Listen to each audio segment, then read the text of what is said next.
আপনারা তো বাড়িতে অনেক রকমভাবে বা অনেক পদ্ধতিতেই ফুলুরি, চপ, বেগুনি এগুলো বাড়িতে তৈরি করতে পারেন। কিন্তু একবার এই পদ্ধতিতে শুধুমাত্র বানিয়ে দেখুন এই চপ, বেগুনি আর ফুলুরিটা ৩টে রেসিপি। দেখবেন এতটাই খাস্তা মুচমুচে হবে যে ঠান্ডা হয়ে যাবার পরেও কিন্তু এগুলো মুচমুচে থাকবে। নমস্কার বন্ধুরা, বেঙ্গল সুইটস চ্যানেলে আপনাদের সকলকে স্বাগত জানাই। আজ আমি আপনাদেরকে ৩টে রেসিপি একই সাথে দেখাবো। দোকানের মতো আলুর চপ, বেগুনি আর ফুলুরি। এই আলুর চপটা আপনারা দেখবেন আমি যেভাবে দেখাবো খুব ইজি প্রসেস। আলুকে কোনো কষার দরকার নেই, শুধুমাত্র আলু দিয়ে কিভাবে এটা তৈরি করতে হয় একদম সম্পূর্ণ দেখাবো। আর আলুর চপটা ভেজে রাখার পর কিভাবে সেটা কড়কড়ে মুচমুচে থাকে বা কোন পদ্ধতিতে করলে সেটা কড়কড়ে মুচমুচে থাকবে অনেকক্ষণ, ২ ঘন্টা ৩ ঘন্টা হয়ে গেল সেটা নরম হবে না। আর একটা জিনিস, বেগুনিটা ভেজে রাখার পর আপনারা দেখবেন বেগুনি সাধারণত বাড়িতে যখন তৈরি করেন বেগুনিটা দেখবেন ৫ থেকে ১০ মিনিট পরেই দেখবেন সেই নরম ভাব এসে যায়। সেই যে কড়কড়ে ভাব, দোকানে যে কড়কড়ে ভাবটা সেটা কিন্তু থাকে না। সেটাও দেখাবো কিভাবে এটা তৈরি করতে হয়। আরেকটা জিনিস সবথেকে বড় কথা, যে ফুলুরিটা দেখবেন আপনারা বাড়িতে যারা তৈরি করেন সেক্ষেত্রে কী হয়, ফুলুরিটা বেশিরভাগ সময় আপনারা ফেল হয়ে যায় বা ফুলুরিটা সঠিকভাবে করতে পারেন না। ফুলুরির ভেতরে হয় দেখা যায় একটা বেসনের ডেলা রয়ে যাচ্ছে, আর না হলে দেখা যাচ্ছে ফুলুরিটা একদম শক্ত হয়ে যাচ্ছে, মানে কামড়ালেই যে স্পঞ্জি ভাব, যে একটা ভেতরে ফাঁপা ভাব সেটা থাকছে না। তো বন্ধুরা, আজকে আমি আপনাদেরকে একদম বিস্তারিত দোকানের পদ্ধতিতে প্রফেশনালভাবে এই ৩টে রেসিপি কিভাবে তৈরি করলে একদম পারফেক্টভাবে আপনারা বানাতে পারবেন সম্পূর্ণই আজকের ভিডিওতে দেখাবো। তাহলে চলুন শুরু করি আজকের এই রেসিপি। তাহলে সবার প্রথমে আমি এখানে চপটা তৈরি করব, তারপরে বেগুনি, তারপরে ফুলুরি। আলুর চপটা তৈরি করার জন্য শুধুমাত্র আমি 2টো মশলা তৈরি করে নেব। তাহলে সবার প্রথমে আমি এখানে একটা কড়াতে শুকনো খোলাতে আমি এখানে 2 চা চামচের মতো জিরে একটু ভালো করে ভেজে নেব। এবার দেখুন জিরেটা দিয়ে আমি একটু নেড়েচেড়ে নেব। এই জিরেটা একটু ঠান্ডা হলে এটাকে আমি গুঁড়িয়ে নেব। আচ্ছা, জিরেটা গুঁড়িয়ে নেওয়ার পর এই কড়াটাতে আমি 2 চা চামচের মতো সর্ষের তেল দিয়ে দিলাম। আপনারা চাইলে রান্নার সাদা তেলও দিতে পারেন। আচ্ছা, তেলটা যখন গরম হয়ে যাবে আমি এখানে 3টের মতো শুকনো লঙ্কা এতে আমি ভালো করে ভেজে নেব। আচ্ছা, লঙ্কাগুলো ভেজে নেওয়ার পর আমি এই লঙ্কাগুলোকে আমি একটা জায়গার মধ্যে তুলে নিচ্ছি। আর এই লঙ্কাতে আমি 2 চামচ তেলও দিয়ে দেব, দিয়ে এটা আমি সরিয়ে দিচ্ছি। আর এই তেলটাতে আমি কিছু বাদাম ভেজে নিচ্ছি।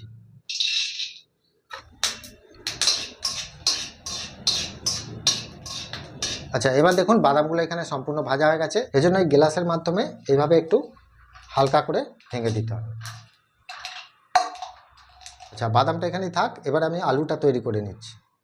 এখানে দেখুন 5টা আলু, মাঝারি সাইজের আলু আমি এখানে প্রথমে সিদ্ধ করে নিয়েছি। এবার এগুলোকে ভালো করে মেখে নিতে হবে। আর একটু গরম থাকা অবস্থায় এগুলোকে মাখবেন, তাহলে কিন্তু আলুর চপের কোয়ালিটিটা খুব একটা ভালো আসবে।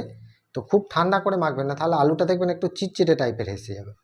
আর একটু গরম অবস্থায় মাখলে কী হবে, এটা কিন্তু খুব সুন্দর পাকটা ভালো হবে। আচ্ছা, এবারে দেখুন এই আলুর মধ্যিখানটা একটু আমি গ্যাপ করে নিচ্ছি। এখানে দিয়ে দিচ্ছি লঙ্কা। আপনারা যেরকম ঝাল পছন্দ করবেন সেরকম দেবেন। আমি এখানে 2 পিসের মতো দিলাম। আর এই যে তেলটা আছে, তেলটা অল্প করে একটু দিয়ে দিচ্ছি। এবার এখানে দেখুন স্বাদ মতো আমি লবণটা দিয়ে দিচ্ছি। লবণটা এই লঙ্কার ওপরে দিলাম। এই লঙ্কা আর নুনটাকে আমি প্রথমে একটু ভালো করে মিহি করে আমি এটাকে ভেঙে নিচ্ছি।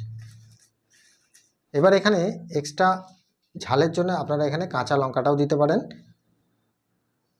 জিরেকে যে আমি ভেজে নিয়েছিলাম, এই জিরেটাকে খুব বেশি গুঁড়ো করবেন না, একটু আধ ভাঙা টাইপের করে নেবেন, তাহলে কিন্তু কোয়ালিটিটা ভালো আসবে।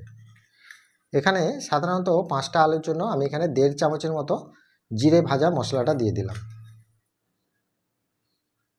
আর এখানে দেখুন যে বাদামগুলো আমি রেখেছিলাম সেই বাদামগুলো আমি এতে দিয়ে দিলাম। এটাকে খুব ভালো করে একবার মেখে নিতে হবে।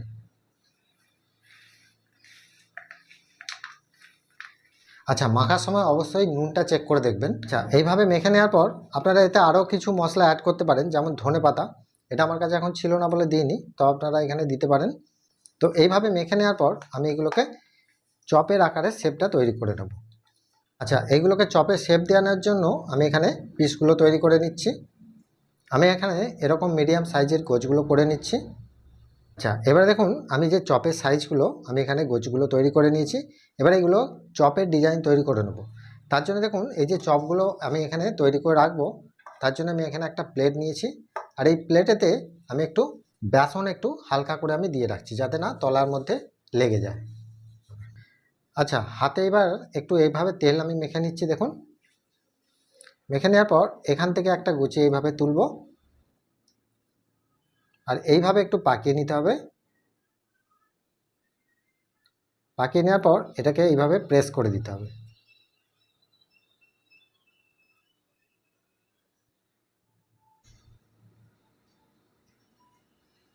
দেখতেই পাচ্ছেন, দিয়ে এখানে আমি রেখে দিচ্ছি। প্রত্যেকটা আমি চপের শেপ একই রকমভাবে তৈরি করে নিলাম। এবারে এটাকে আমি সাইডে রেখে দিচ্ছি। আমি রেডি করে নেওয়ার পর এবারে যে বেসনের যে ব্যাটারটা হয় সেটা পারফেক্টভাবে দেখিয়ে দিচ্ছি। তার জন্য দেখুন, এখানে একটা আমি মিক্সিং বোল নিয়ে নিচ্ছি। মিক্সিং বোলটাতে আমি চপ আর বেগুনির একই সাথে ব্যাটারটা তৈরি করে নিচ্ছি। তার জন্য দেখুন, আমি এখানে বেসন নিয়েছি। বেসনটাকে আপনারা চাইলে একটু চেলে নেবেন। 1 কাপ করে আমি এখানে 3 কাপের মতো ব্যবহার করছি। এই 2 কাপ দিয়ে দিলাম, আর এখানে আরেক কাপ দিয়ে দিলাম, মানে 3 কাপ, মানে এখানে 100 গ্রাম করে 300 থেকে 300 350 গ্রামের মতো এখানে বেসনটা আমি দিলাম। আচ্ছা, এই 3 কাপ বেসনের জন্য আমি পরিমাণ মতো স্বাদ মতো এখানে লবণটা দিয়ে দিলাম। এবার এখানে দেখুন, আমি এখানে কালারের জন্য একটু হলুদটা দিচ্ছি। হলুদটা কিন্তু সম্পূর্ণ অপশনাল, আপনারা নাও দিতে পারেন, তাতে কোনো সমস্যা নেই। আচ্ছা, এবার এতে আমি দিয়ে দিচ্ছি দেখুন খাবার সোডা বা বেকিং সোডা, অল্প করে দেবেন। দেখতেই পাচ্ছেন আমি কতটা দিয়েছি, চামচে করে, খুব অল্প পরিমাণে। এই শুকনো উপকরণগুলো দিয়ে প্রথমে আমি এটাকে মেখে নিচ্ছি। এবার ভালো করে মেখে নেওয়ার পর আমি এখানে দেখুন 1 কাপ জল নিয়েছি। প্রথমে আমি এই 1 কাপ জলটা আমি দিয়ে দেব। আরও এখানে আমি 1 কাপ জল নিয়েছি, কিন্তু জলটা একবারে দেব না, অল্প অল্প করে এর কনসিস্টেন্সিটা বুঝে জলটা দেব। জলটা দিয়ে আমি এটাকে খুব ভালো করে মেখে নেব। আপনারা অল্প অল্প করে জল দেবেন আর এইভাবে মাখবেন, কারণ খুব বেশি জল পড়ে গেলে আবার এটা পাতলা হয়ে যাবে। এবারে দেখুন 2 কাপ জল আমি এখানে সবটাই দিয়ে দিলাম। দেখুন 2 কাপ জল এখানে লেগেছে, আরও আমি 1 কাপ জল নিয়েছি। এই 1 কাপ থেকে আমি হাফ কাপ দিয়ে দেব। দেবার পর আমি দেখিয়ে দিচ্ছি কতটা জল এখানে এক্সট্রা লাগবে।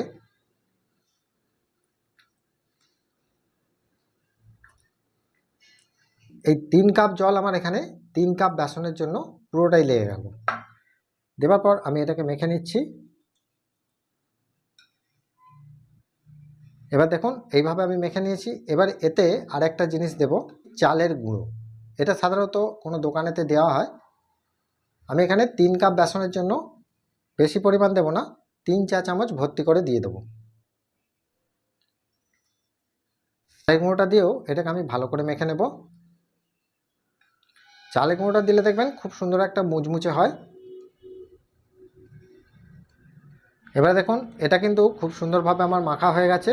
এটা কিন্তু খুব বেশি পাতলা করলে হবে না। আচ্ছা, আঙুলে করে নিয়ে যদি আপনারা এইভাবে দেখেন, দেখবেন আঙুলেতে খুব সুন্দর একটা কোট হয়ে যাচ্ছে।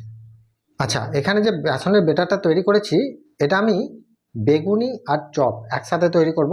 তার জন্য দেখুন চপের ব্যাটারটায় একটু খাবার সোডা বেশি লাগে, আর বেগুনির ব্যাটারে খাবার সোডাটা কম লাগে। সেজন্য কি করতে হবে, যদি আপনারা চান, যদি খুব খাস্তা না চান, তাহলে এই ব্যাটারটা দিয়েও কিন্তু আপনারা তৈরি করতে পারেন। আর যদি মনে করেন যে একটু খাস্তা খাবো, সেক্ষেত্রে আমি কিন্তু কিভাবে করছি দেখুন, এই ব্যাটারটা থেকে আমি একটু তুলে নেব।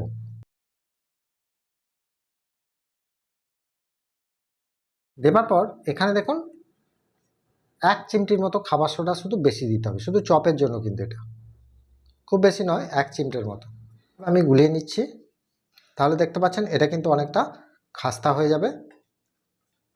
এবার এখানে আমি একটা একটা করে আলুর চপের যে আলুটা করে গেছি সেটা দেবো, আর এখান থেকে তুলে আমি তেলের মধ্যে দেব। এবারে দেখুন তেলের টেম্পারেচারটা দেখিয়ে দিয়ে 1 ফোঁটা ছেড়ে দিয়ে আমি দেখছি। দেখতেই পাচ্ছেন খুব সুন্দরভাবে ওপর দিকে ভেসে উঠছে। এই রকম তেলেতে কিন্তু ভাজতে হবে, আর গ্যাসের টেম্পারেচারটা একটু বাড়িয়ে রাখতে হবে। এবারে দেখুন এই আলুটাকে দিয়ে এর ওপরে আমি এইভাবে দেব। দেবার পর এইভাবে আমি হাতে করে ধরে নেব।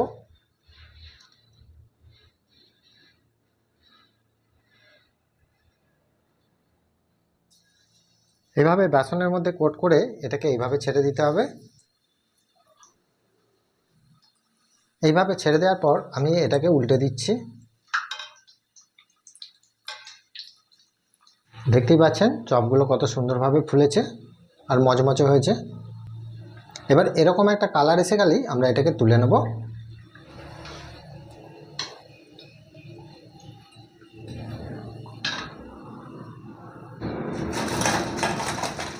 দেখুন চপটা তৈরি করে আমি একটা জায়গায় সাজিয়ে নিয়েছি। এবার শুধু আওয়াজটা শুনুন, কতটা খাস্তা মুচমুচে হয়েছে বুঝতে পারছেন। একদম মুখে দিলেই মিলিয়ে যাবে। আর এতটাই গায়ে লেয়ারগুলো মচমচে, যেটা ঠান্ডা হয়ে যাওয়ার পরেও কিন্তু এরকমই থাকবে। চপগুলো তৈরি করে নেওয়ার পর এগুলো আমি বেগুনিগুলো তৈরি করে নিচ্ছি। এবারে দেখুন দুটো আমি এখানে বেগুন নিয়েছি।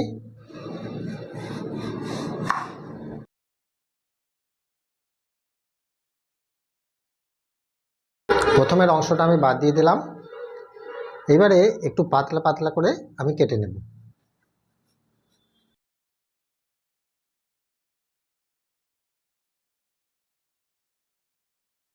কীরকম পাতলা করে কেটেছি আপনারা নিশ্চয়ই দেখে বুঝতে পারছেন। খুব বেশি মোটাও নয়, আবার খুব বেশি পাতলাও নয়, মিডিয়ামভাবেই কিন্তু আমি এটাকে কেটে নিয়েছি।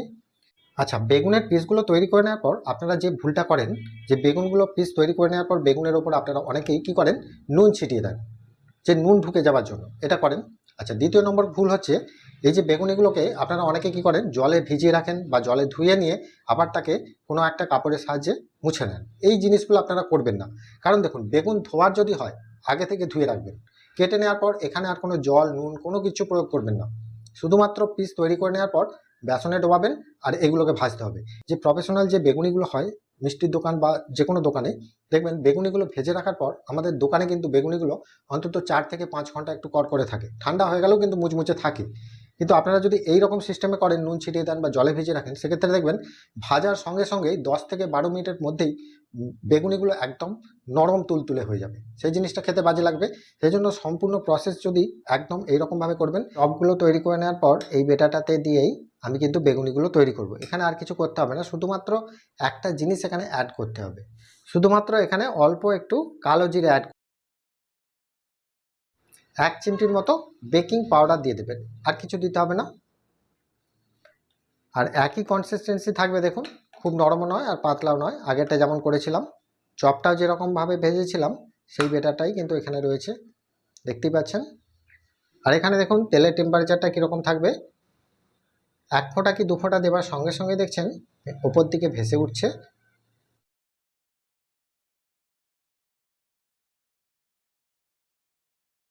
দেখতে পাচ্ছেন আমি কিভাবে ডোবাচ্ছি। ডোবানোর পর এইভাবে ধরবেন, আর এখানটায় একবার আর এই দিকটা একবার, একবার দুবার দেবার পর আমি ছাড়বো। দেখুন 1 ফোঁটাও কিন্তু পড়ছে না, দেখুন।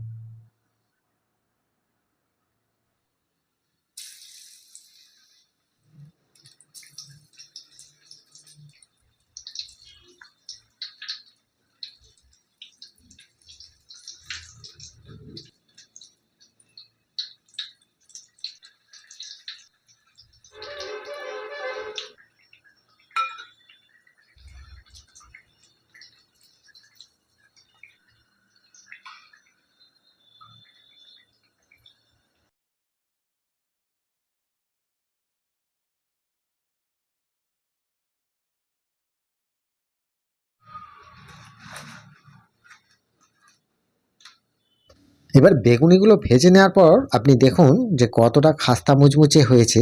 দেখুন চাপ দেবার সঙ্গে সঙ্গে এর লেয়ার দুটো খুলে যাচ্ছে, পাটগুলো খুলে যে দেখতে পাচ্ছেন কত সুন্দর ভেতরে ভাজা হয়েছে, এটাই তার প্রমাণ।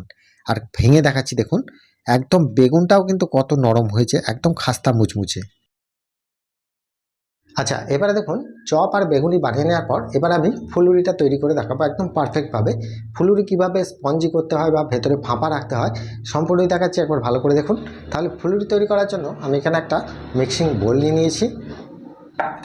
তাহলে ফুলুরি তৈরি করার জন্য আমি এখানে দেখুন মেজারিং কাপে করে আমি এখানে 1 কাপ বেসন নিয়েছি। এই বেসনটা ওজন করলে সাধারণত 100 থেকে 125 গ্রামের মধ্যে হবে। আমি এখানে 150 গ্রাম বেসনের তৈরি করব, তার জন্য দেখুন এখানে 1 কাপ আমি বেসন দিলাম। আরও এখানে দেখুন কিছুটা বেসন আমি দিয়ে মোট 150 গ্রামের মতো বেসন আমি এখানে। এবার এই বেসনটা মাখার জন্য প্রথমে আমি দেখুন এখানে 1 কাপের মতো জল নিয়েছি, নর্মাল জল। এখানে অল্প অল্প করে দেব, দিয়ে বেসনটাকে খুব ভালো করে ফেটিয়ে নেব।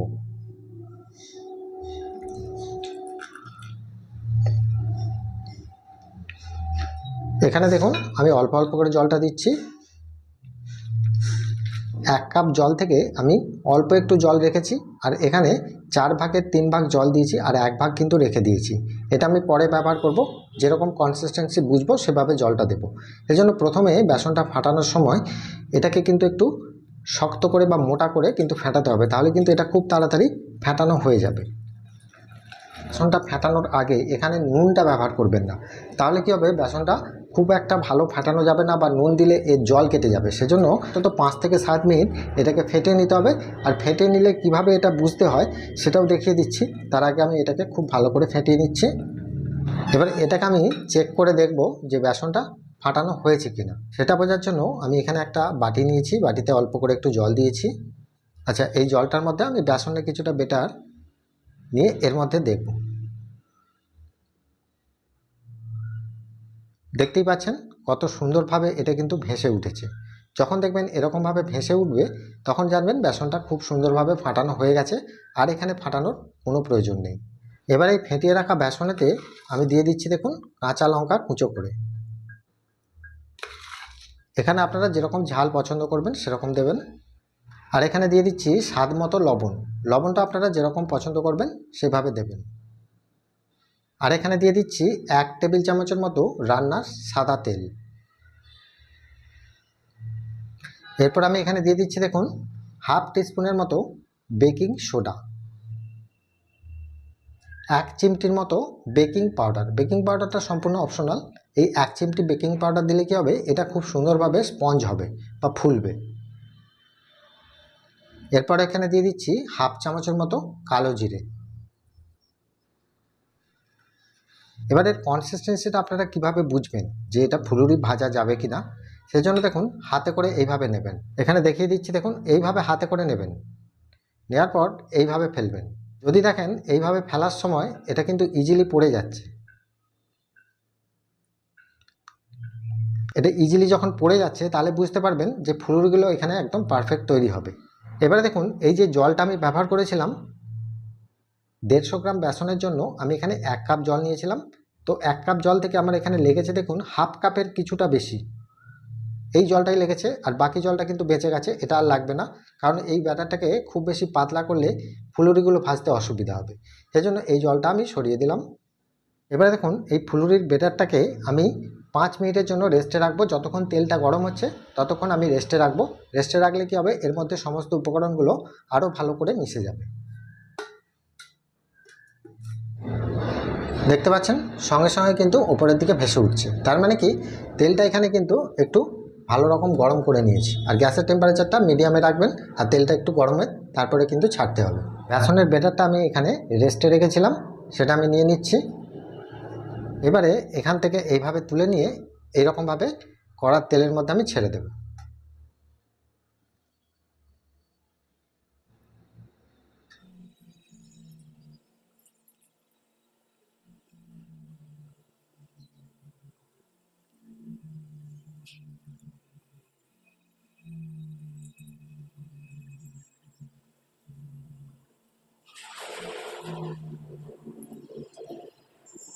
এইভাবে দিয়ে দেওয়ার পর এটাকে আমি উল্টে পাল্টে গ্যাসের ফ্লেমটাকে লো টু মিডিয়াম রেখে ভেজে নেব।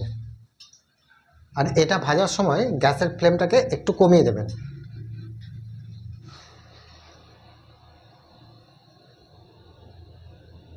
এবারে দেখুন এগুলোকে আমি তুলে নিচ্ছি।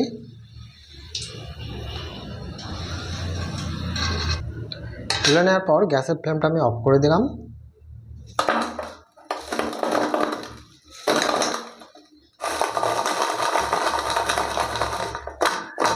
এবারে দেখুন মুড়ি, কাঁচা লঙ্কা আর গরম গরম তেলে ভাজা ফুলুরি বেগুনি চপ দিয়ে মুড়ি খেতে কার না খেতে ভালো লাগে। শুধু একবার খেয়ে দেখবেন, এতটাই টেস্টফুল হবে যে আপনি দোকান থেকে আর কিনে আনবেন না। শুধু দেখে নিন ফুলুরির ভেতরটা কতটা স্পঞ্জি আর ফাঁপা। আমার মেয়ে কিন্তু অলরেডি বসে গেছে মুড়ি আর তেলে ভাজা নিয়ে গরম গরম খেতে। আপনারাও কিন্তু বাড়িতে একবার এইভাবে ট্রাই করে দেখুন, একদম দোকানের মতো হবে, দোকান থেকে আর কিনে আনতে হবে না। তো বন্ধুরা আজকের রেসিপিটা আপনাদের কেমন লাগলো সেটা আমাকে প্রত্যেকবারের মতো কমেন্টে জানাতে অবশ্যই ভুলবেন না। ভালো থাকবেন, সুস্থ থাকবেন। দেখা হচ্ছে আবার অন্য কোনো মিষ্টি রেসিপি নিয়ে। নমস্কার।